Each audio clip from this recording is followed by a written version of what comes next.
રજૂઆત વેદનાની વરસી।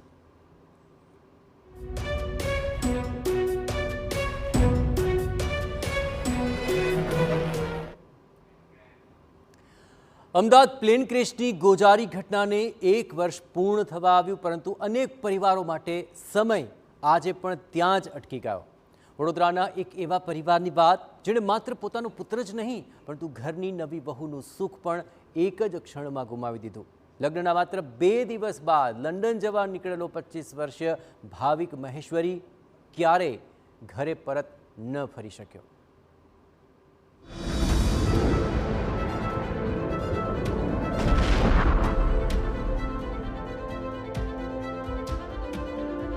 વડોદરા શહેરના મહાદેવ તળાવ નજીક આવેલી મધુકુંજ સોસાયટીમાં રહેતા મુકેશ મહેશ્વરી અને તેમનો પરિવાર આજે પણ તે દુઃખમાંથી બહાર નથી આવી શક્યો।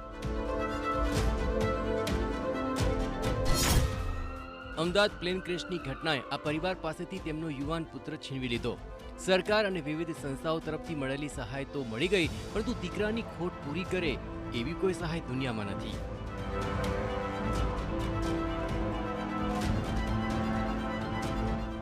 12 જૂન 2025 એર ઇન્ડિયાનું પ્લેન ક્રેશ આ એક એવી દુર્ઘટના કે જેમાં 240થી વધારે યાત્રિકોએ પોતાના જીવ ગુમાવ્યા। વડોદરાના પણ 33 લોકો સામેલ છે। તેમાંથી એક એવો પરિવાર કે જેણે પોતાના 25 વર્ષીય પુત્ર ભાવિક મહેશ્વરીને ગુમાવ્યો। આ ભાવિક મહેશ્વરીથી પોતાના માતા પિતાના અનેક સપનાઓ જોડાયેલા હતા। જે માતા પિતા દીકરાની આંખોએ પોતાના સ્વપ્નો પૂરા કરવા માંગતા હતા, તે માતા પિતાની આંખો આજે પણ દીકરાને શોધી રહી છે।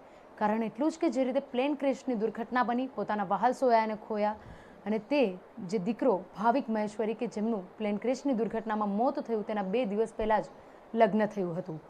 આજે એ તેમની પત્ની તેના પણ હજુ આંસુ નથી સુકાઈ રહ્યા, માનવા તૈયાર નથી કે તેમનો પતિ આ દુનિયામાં નથી। અનેક પરિવારના સપનાઓ એક જ ક્ષણમાં તૂટી પડ્યા હતા। વડોદરાના મહેશ્વરી પરિવાર માટે તો આ દુર્ઘટના ડબલ આઘાત લઈને આવી હતી, કારણ કે 10મી જૂનના રોજ ભાવિક મહેશ્વરીએ પોતાના જીવનસાથી સાથે કોર્ટ મેરેજ કર્યા હતા અને માત્ર 2 દિવસ બાદ લંડન જવા નીકળ્યો હતો। પરિવાર હજુ લગ્નની ખુશીઓ માણી રહ્યો હતો, ત્યાં જ પ્લેન ક્રેશના સમાચાર આવ્યા અને ખુશીઓનું ઘર શોકમાં ફેરવાઈ ગયું।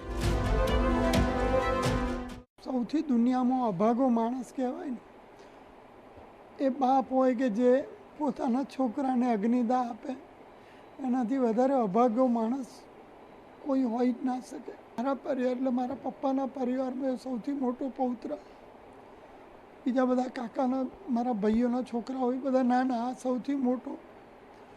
અમે બધા સંયુક્ત પરિવારમાં રહીએ એટલે બધાને એટલો વાલો હતો કે ભાવિક મહેશ્વરી છેલ્લા ઘણા વર્ષોથી લંડનમાં નોકરી કરતો હતો। દર વર્ષે તે પોતાના પરિવારને મળવા વડોદરા આવતો।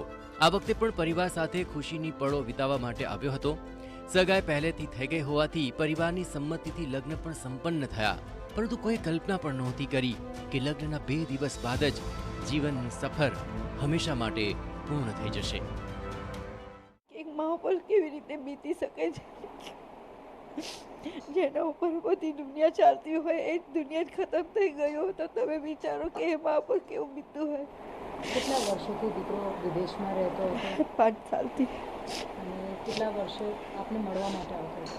તો 6 મહિના 7 મહિના, લગભગ તો 8 મહિના થાય। બસ કંઈ પણ તહેવાર હોય એને આવી જવાનું હોય।